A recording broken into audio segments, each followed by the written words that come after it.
Nous avons porté l'image de nos parents, nous porterons l'image du Christ. Tel est le Christ, nous le ressemblerons. Nous serons semblables à lui. Christ est divin, nous ne pouvons pas être divins. On est terrestre, nous deviendrons célestes. Nous sommes parfaits, en quelque sorte, par la régénération à l'intérieur du Christ. Parce que Christ est en nous, nous deviendrons parfaits dans le visible. Nous le glorifierons à toujours. Nous chanterons le cantique de l'agneau. Oui, parce que c'est l'agneau qui se représente. C'est lui qui nous a fait entrer au ciel. C'est lui qui nous a pardonné. C'est lui qui a ôté nos péchés. C'est lui qui a effacé nos actes, qui nous accusait. Il a pris notre place, l'agneau plein de grâce. Parce que bientôt, la colère de l'agneau, Apocalypse chapitre 6 et verset 17, elle s'abattra sur les hommes, la colère de l'agneau. Et la colère de l'agneau, c'est malheur à la terre. Alors que les noces de l'agneau, c'est réjouissez-vous. Nous serons avec l'agneau, nous chanterons le cantique de l'agneau, car Israël chantera le cantique de Moïse. Nous lui parlerons, nous le remercierons, nous le toucherons de l'extrémité de notre doigt, nous le verrons tel qu'il est, nous se prosternerons à ses pieds. Nous régnerons avec lui, avec la divinité, le Père, le Fils et le Saint-Esprit. Nous verrons le Christ dans toute sa gloire, nous verrons Dieu le Père, que Moïse, Exode 33, verset 18, il ne l'a pas vu. Il ne pouvait pas le voir. Dieu lui dit, si tu me vois, tu vas mourir. Alors mets-toi dans le rocher, dans la cavicule du rocher, et je passerai tout près de toi, et je dirai bonté de l'Éternel et miséricorde, et ma main te couvrira. Là où tu es, la main de Dieu te couvre.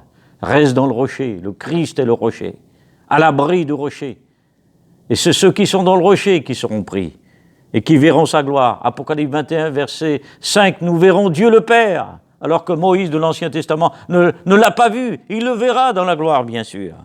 Nous le lèverons dans la louange, nous le glorifierons dans sa majesté.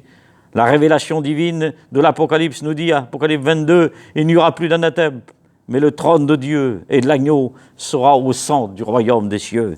Ses serviteurs, ses servantes le serviront et nous verrons sa face. Nous serons rendus semblables au Seigneur. Il nous rendra semblables à son image. Il nous a donné d'être fils de la résurrection. Nous triompherons à côté de son trône. Le vainqueur sera assis à côté de lui. Et je lui donnerai un caillou blanc. Il sera une colonne dans mon temple. Je lui donnerai de la manne cachée. Non pas de la manne que vos pères ont mangée dans le désert. Ils sont tous morts. Mais le pain que je vous donne, c'est le pain de vie. Il nous a rendus conformes à sa gloire. Nous siégerons comme vainqueurs de la récompense qu'il nous donnera. La joie abondance, elle sera bien sûr au centre de l'éternité. Au ciel, nous serons comme des étoiles. Oui, les étoiles sont comme des anges à l'origine. Ézéchiel 28 et verset 14. Les étoiles sont les 7 églises de l'Apocalypse, chapitre 2 de l'Apocalypse. Les étoiles sont les serviteurs de Dieu. Les étoiles sont bien sûr ce qui est marqué, ce seront les chrétiens. Les étoiles, c'est le Christ qui est l'étoile. La première étoile qui se lève le matin, c'est l'enlèvement de l'Église. C'est l'étoile. Avant que le soleil apparaisse, Apocalypse 22, il faut que l'étoile apparaisse. Nous n'attendons pas le soleil qui apparaît. On attend l'étoile parce qu'on est l'Église qui doit être enlevée avant de la colère à venir qui va s'abattre sur la terre. Apocalypse chapitre 3 et verset 11, verset 10.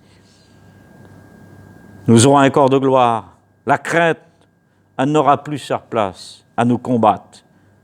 Mais Christ sera pour nous et nous serons devant la face de Dieu et de l'agneau. L'héritage du vainqueur au ciel. Celui qui vaincra, je lui donnerai l'arbre de vie qui est dans le paradis de mon Dieu. Sois fidèle jusqu'à la mort et je te donnerai la couronne de vie. Apocalypse chapitre 2, verset 10. Celui qui vaincra, je lui donnerai la manne cachée.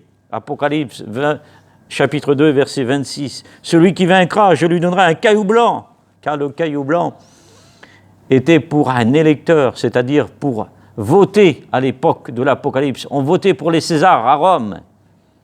Et Jésus fait référence à lui. Ce qui veut dire que nous n'avons pas voté pour lui. Nous ne l'avons pas élu. Mais lui, il a jugé digne de nous élire. Car le caillou blanc, on pouvait voter pour un César. Ah, je voudrais vous dire, il y a des électeurs qui votent pour des présidents. Nous votons pour des présidents. Nous n'avons pas voté pour lui. C'est lui qui est venu à nous. Nous ne l'avons pas cherché. il s'est révélé à nous. Lui, le juste, lui qui était sans péché, lui qui n'a pas connu le péché, il a pris notre place. Il a été maudit pour nous enlever la malédiction, pour nous bénir. Il a été jugé pour enlever le jugement qui était sur nous. Il a été seul pour que nous ne soyons pas seuls et qu'il dit « Ne crains pas, je suis avec toi ».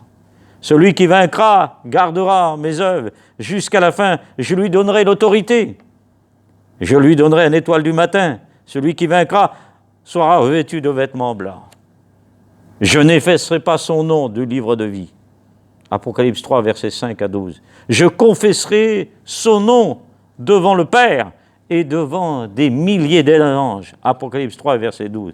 Il sera une colonne dans le temple de mon Dieu et tu seras racheté.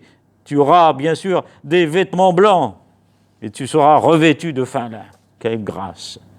L'appellation des rachetés qui seront au ciel, des enfants de Dieu, fils du royaume, les bénis de mon Père, a dit Jésus, Matthieu 8, 12, Matthieu 25, 31, les brebis, les justes, les fils de la résurrection, les dignes, selon Paul, et les justes, ceux qui sont droits, ceux qui triomphent, rentreront au ciel, les enfants de Dieu.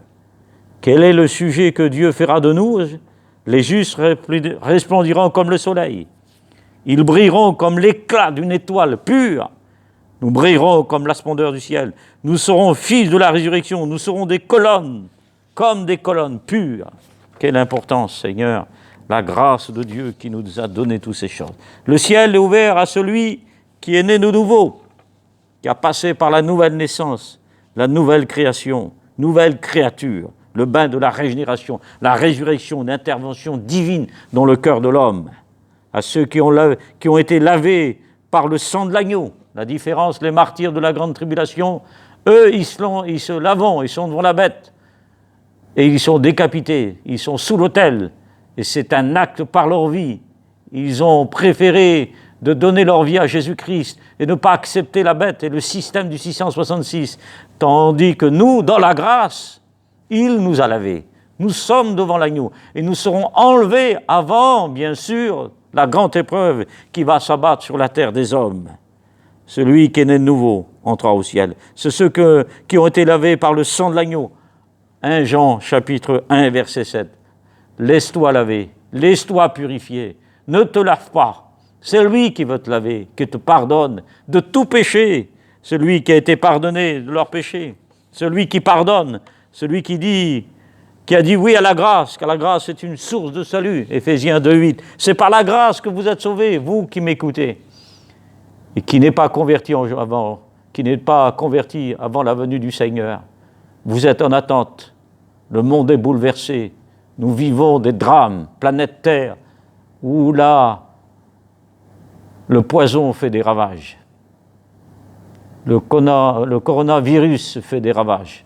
Mais je voudrais vous dire que le Seigneur